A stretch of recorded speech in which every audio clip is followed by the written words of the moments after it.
So another question that's kind of related to this downturn is my 401k is down substantially. Should I be doing anything to manage it or to fix it? Yeah, actually, I've seen several articles about this where the 401ks are obviously down. The market's down, and people are trying to manage their 401ks on their own, and what do they do and how do they look at it?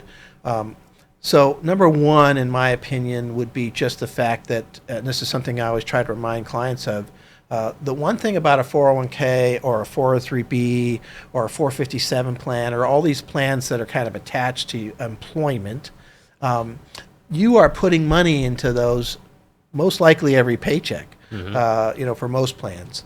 And you're also maybe getting a match. Your company's putting money in there. And so and if you're not retired yet, this drop that we're having, you're actually buying, more and more shares for the same dollar amount all the way down. And when it finally turns around, that looks pretty good. Yeah. I mean, you're lowering your average price per share for those holdings that you're buying because you're buying and buying and buying. So 401ks are really powerful for that dollar cost averaging impact. And so just keep that in mind and maybe kind of at least temporarily celebrate the fact that it's down because you're buying more shares with the same dollar amounts with the thought process that it's going to come back, at some point in time. And hopefully you've identified the right mixture that isn't exceeding your risk tolerance and making you really lose sleep, because that's a problem. So you do need to start off with making sure you've got the right amount of risk in your 401k. And then when it drops, you just keep on buying, all right? So the next thing I'd take a look at is really the thought process of professional management. I know this is self-serving because this is what we do. I just read a headline about the average individual investor in this downturn is down 32%. Wow. I mean, the S&P 500 was down 20 from high to low.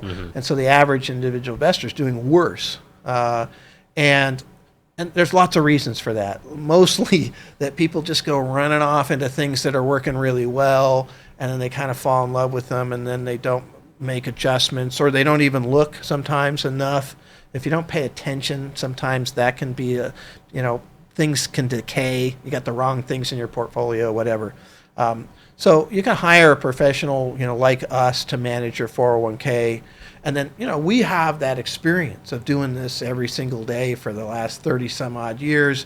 And, when we're supposed to be, rebalancing, and when, what portfolio you should have, when we have a whole process to try to figure out somebody's risk tolerance and figure out which portfolio mixture would match that risk tolerance.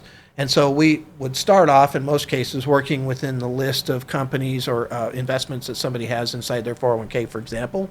And then we basically make those trades. And, we can't do anything else in a 401k, but we can manage that 401k.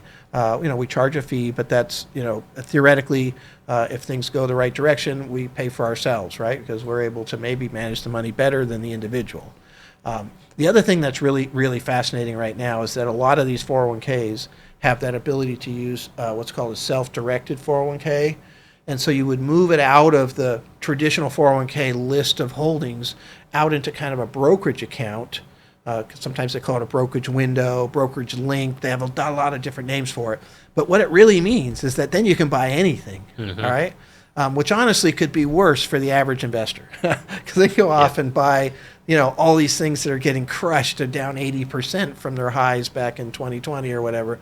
But for us, it opens up doors to be able to really do some fantastic things because you can do, really, really high quality investments.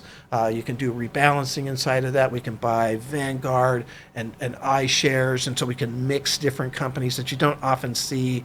I mean, what do we have? Maybe 3,000 choices between individual stocks and exchange traded funds, for example, that we look at versus a list inside the regular 401k that might be 20, 30, 40, right? We can do ESG portfolios, environmental, social, and governance portfolios in those brokerage windows that you can't do, in a normal. So there's all kinds of interesting things that you can do there. And so anyway, that would be one of the things to think about is who's managing your 401k? Are you managing it? How much time do you put in it? How much confidence do you have? And I've met people that are really good, so I don't have a problem with that. But I've also met a lot of people that aren't, as good because they just don't have the time. I mean, they're busy, they're working, they have other interests. And their 401ks are getting bigger and bigger, so it's becoming more of a problem. A 10% downturn on $1 million 401k is really painful to watch. So, making sure that you've got the right piece, and I think it gives you some peace of mind personally. But anyway, that's how I would look at the 401k piece. I mean, what do you think? Yeah, especially I think when you're starting out, like a target date is a really good option because it really helps. It's managed, it kind of adjusts for your risk. But when you start to get those larger amounts, are you having the right parachute for your equities? Bonds, overall bonds this year have not done well. But if you're in short-term bonds, you've done much better. So having that ability to pick and choose, asset classes within asset classes is important. Yeah, it's a good point. I mean, if you have $5,000 in a 401k, it's not the same as having Yeah. 5 million, right? I mean, so and so that smaller dollar amount, you can definitely use something like the target funds.